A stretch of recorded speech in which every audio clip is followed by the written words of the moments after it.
네, 여러분 반갑습니다. 이번 시간에는 34번 질문인데요. 지금 사진에 보시면 아이가 아주 편안하게 자고 있습니다. 지금 보이는 내용을 이제 어른들은 바운서라고 얘기를 하는데요.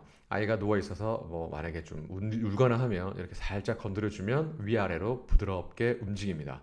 과연 아이들은 이런 바운서를 좋아하는 걸까요? 그리고 은은하게 흔들어주는 걸 좋아하는 걸까요? 제 개인적인 생각으로는 좋아합니다. 제가 제 딸을 키워봤거든요. 자, 보도록 하겠습니다. 자, 34번입니다. 산모의 배에서 느낀 것처럼 신생아와 아이가 흔들림에서 편안함을 느낀다고들 한다. 흔들림에서 편안함을 느낀다라는 내용을 표시해 주시면 되겠고요. 그 다음, 본론. 통념이라고 하는 단어가 여기서 계속 나오는데, 통념은 우리가 영어로 myth라는 단어를 많이 쓰지요. misconception이라는 단어를 쓰기도 하고요. 사람들이 실제로 그렇게 믿고 있지만 그게 꼭 사실일까라고 한번 의문을 제기해 볼 수 있는 내용을 통념이라고 합니다. 임신 중 산모의 움직임의 정도와 아이의 반응에 대한 중대한 관계를 입증하는 데이터는 현재까지 없다라고 되어 있습니다. 부연 설명. 음식의 등장이 1차적인 강화물이기에 아이들이 움직임을 좋아하는 것은 조건화된 학습의 결과물이다. 아마 이게 국어가 좀 부족한 학생들은 이게 무슨 말인지 이해가 안 될 거예요. 그리고 강화물이라는 단어가 지금 9월 인천 교육평가 교육에서 나왔는데 1차 강화물이다. 조금 좋은 번역은 아닌 것 같아요. 한번 가볼게요. 자, 아이들은 정말 흔들리는 것을 좋아할까? 라는 말, 그 다음에 아이들이 흔들림에 편안함을 느낀다는 주장을 보이는 데이터는 없다라고 하는 거. 네, 실제로 이제 이 부분을 학생들한테 써보라고 하니까 대단히 많이 어려워했습니다. 자, 보겠습니다. We are often told that newborns and infants are comforted by rocking because this motion is similar to what they experienced in the womb, and that they must take comfort in this similar feeling이라고 돼 있어요. 자, 여러분들이 습관적으로 해석하는 부분들에 있어서 조금 수정해 드릴 부분들을 말씀드리겠습니다. 학생들에게 이게 뭐냐고 물어보면 학생들은 말하다라고 얘기합니다. 그러면 제가 이렇게 했습니다. 그러면 이건 뭐니? 라고 합니다. 말하다라고 합니다. 즉, 이 표현과 이 표현을 똑같이 해석하는 거죠. 여러분들이 told라는 단어는요, 그냥 하나로 hear라고 하시면 돼요. 우리는 종종 이런 말을 듣는다라고 자연스럽게 해석하시기 바랍니다. rocking이라는 단어가요, 약간의 흔들흔들 해주는 흔들림인데요. 그래서 이 흔들림에 의해서 편안함을 느낀다라는 겁니다. 왜냐하면 이러한 동작이 바로 자기가 뱃속에서 엄마 자궁에 있었을 때의 느낌과 비슷하기 때문이다라고 얘기를 하는 거고요. 두 번째, this may be true, however, 이것은 사실일지도 모릅니다만, to date, there are no convincing data. 자, convincing이라는 단어가 설득력이 있는이라는 뜻인데요. 이거의 동의어를 써드렸어요. 바로 persuasive. 그 다음에 그 뒤에 나오는 단어는 되게 많이 나옵니다. 꼭 기억하시고요. 써두셔야 됩니다. compelling. 네. 정말 이렇게 설득력이 있는 정말 강력한 증거는 없다. That demonstrate a significant relationship. 이러한 중요한 관계를 설명해주는 between the amount of time a mother gives during pregnancy. 네, 임신 중에 엄마가 움직이는 시간의 양과 and newborn's response to rocking. 바로 이 신생아가 이 흔들림에 반응하는 것에 어떤 중대한 관계를 보여주는 건 없다라는 거예요. 그래서 위에 보시면 아까 죄송해요. substantiate라는 단어가 나왔는데 substantiate라는 단어가 지금 여기에 있는 이 단어를 바꿔냈다라고 보시면 됩니다. 네, 보일수다라는 단어는 제가 앞선 강의에서 많이 말씀드렸죠. 자, 그 다음 Just as likely is the idea that newborns come to associate gentle rocking with being fed. 자, 이 문장은요, 여러분, 도치구문입니다. 도치구문. 제가 원래 문장으로 한번 바꿔 드려 볼게요. 자, 써볼게요. 제가 원래 문장으로. The idea that newborns come to associate gentle rocking with being fed is just as likely예요. 네, 이거예요, 이거. 이렇게 됩니다. 네, 요 문장이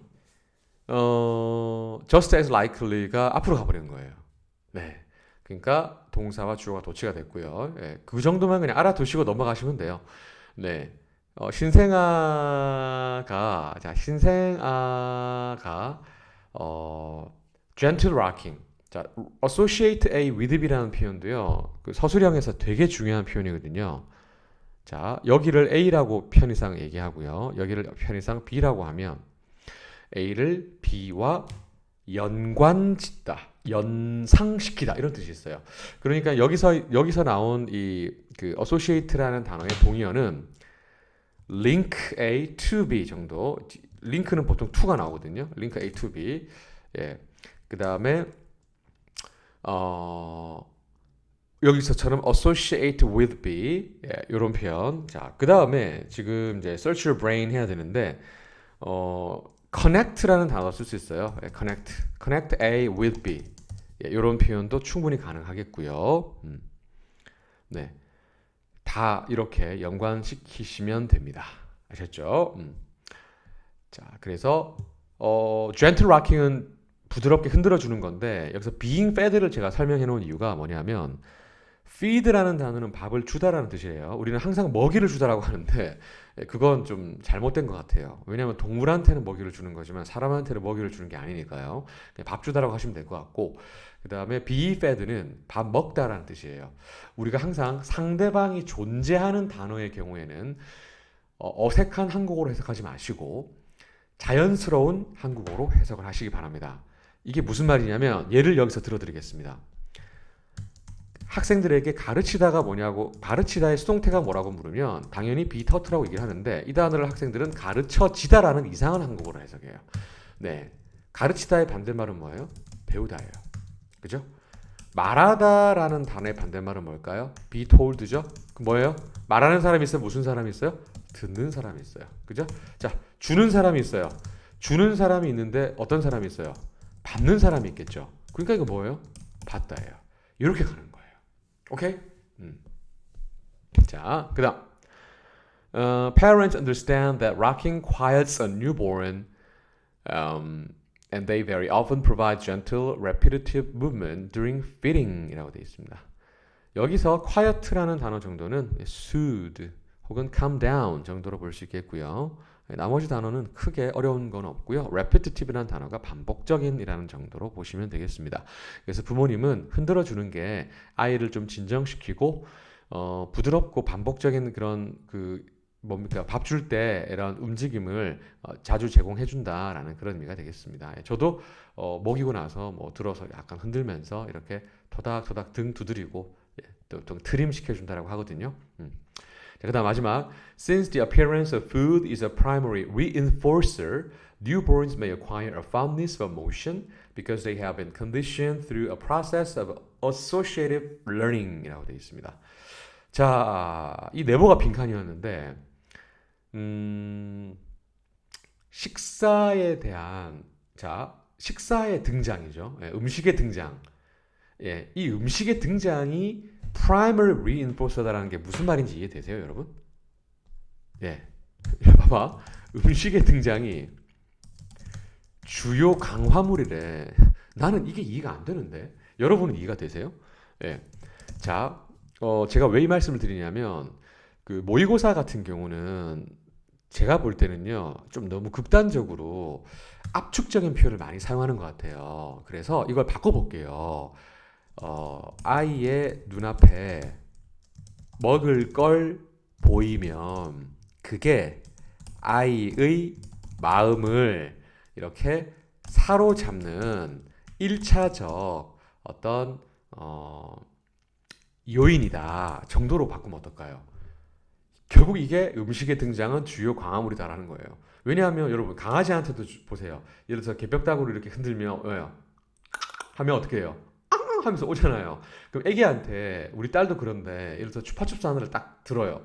그러면 갑자기 아빠 사랑해라고 한단 말이야. 지금 그런 느낌인 거야. 알겠죠? 예, 그리고 그 두 번째 newborns라고 하는 것은 신생아는